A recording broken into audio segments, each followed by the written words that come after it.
The art of letting go after 50. Are you in that relationship, that job? You have that friend where you just cannot let go, even though you know deep down that they're just draining you of all your energy, happiness, and life.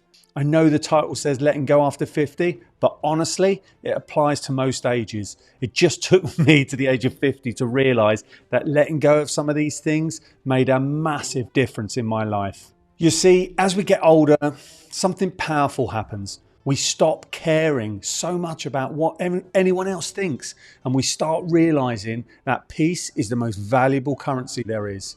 Now, if you're over the age of 50 like me, you've already lived a lot of your life, the highs, the heartbreaks, the lessons, and the losses. But there's one skill that separates people who age well from those who just get old.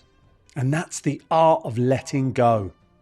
Letting go of toxic friends, letting go of jobs that just drain your soul, letting go of relationships that no longer serve who you've become. Because the truth is, this is your movie and you get to write the next scene. Thing is, when you get to 50, we all know that we've probably got 20 or 30 good living years left. And I don't mean to say that to scare you, but to remind you that time is not infinite. So why waste another moment carrying the weight of what no longer fits in your story? I'm going to tell you a quick story of a time not too long ago where a friend who I've known for probably about 20 years now. I know that sounds quite a long time, but this friend always had that way, that knack of turning a conversation around to what they were doing and how great their lives were and what holidays they were on, and their marriage was amazing and their kids' achievements, and you know those sort of people, right? Yeah, you got it. Yeah, the narcissist. Well, I called them shortly after my 50th birthday to let them know about a really, really dear friend of mine. It was like a mutual friend of ours that had passed away in hospital the week before.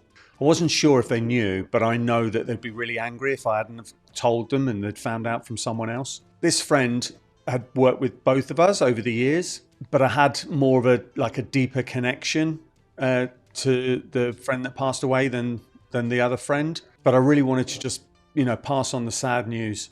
However, when I called them to give them the sad news, they went, "Oh, okay, yeah, thanks very much for telling me." And then literally just went on to tell me how great they were doing in their new company. I mean, I'd always been aware of their personality, but this I thought was just too much.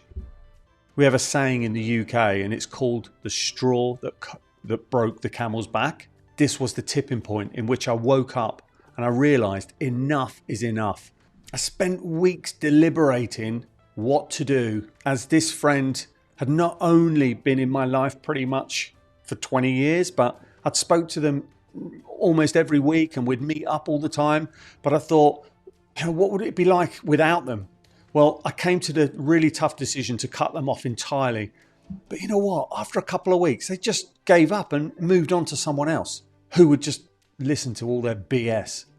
I can't tell you how great it feels now to have made that decision to free myself. Letting go doesn't mean giving up. It means growing up. It means understanding that not everything is meant to last forever. And that's okay. You can't start the next chapter if you're still reading the last one. So today I want to share with you 8 powerful lessons that will help you master the art of letting go, especially after the age of 50. These lessons have changed my life, and I know that they'll help change your life too. So lesson number 1, not everyone deserves a seat at your table. As we age, we realize that friendships isn't about how long you've known someone, it's about how you feel when you're around them. Like my friend in the story, if someone consistently drains your energy, criticizes your dreams, makes you feel small, or talks about themselves in a positive or negative way, that's not friendship. That's emotional clutter, and that's something that you just don't need in your life. I'm going to give you a tip here.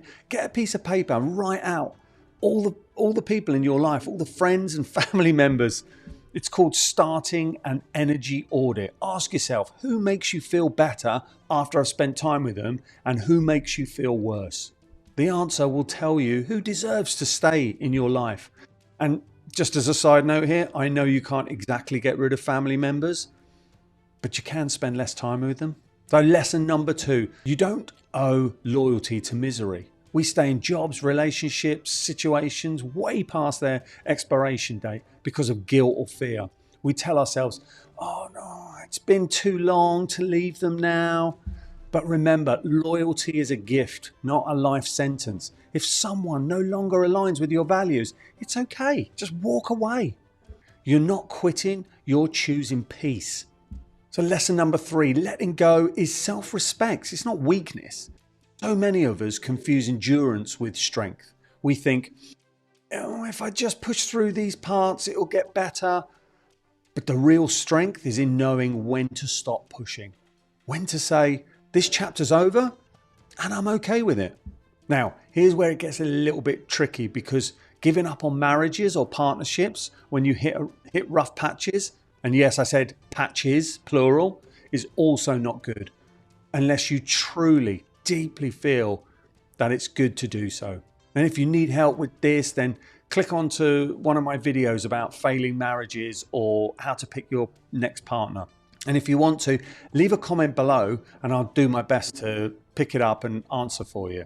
Now, here's an action plan that I want to leave you with. Write down what you've learned from the situation before you let it go. So let's turn your pain into wisdom. The wisdom is something that you'll get to keep forever. Lesson number 4, the job that defines you might also be the one that destroys you. After decades in the workplace, many of us tie our entire identity to our job titles, but your worth isn't measured on your business card, your salary, or your title. If your job consistently causes anxiety, robs you of joy, sleepless nights, it might be time to redefine success. Here's another tip for you. Try writing down a new job description of your life, one that includes happiness, health, and meaning. That's your real work now. Number 5, the grass isn't always greener. It's just filtered better. This one's taken me years to understand, and it cost me dearly over the years, both financially and emotionally too. Social media can make it look as if everyone has it figured out. Perfect home, perfect partner, perfect retirement.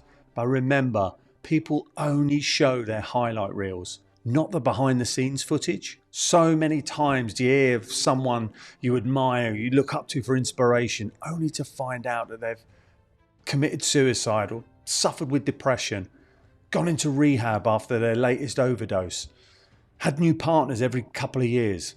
It's the same pattern over and over again. One minute they're in a fancy 5-star hotel celebrating their latest victory, typically financial one. And the next minute they're on some podcast telling you that, the drink and the drugs just got so bad I couldn't pretend anymore and I reached out for help. So quick tip here, practice gratitude daily. Write down 3 small things that you're thankful for. What it does, it rewires your brain to focus on what's real, not what's missing. Lesson number 6, forgive without needing closure.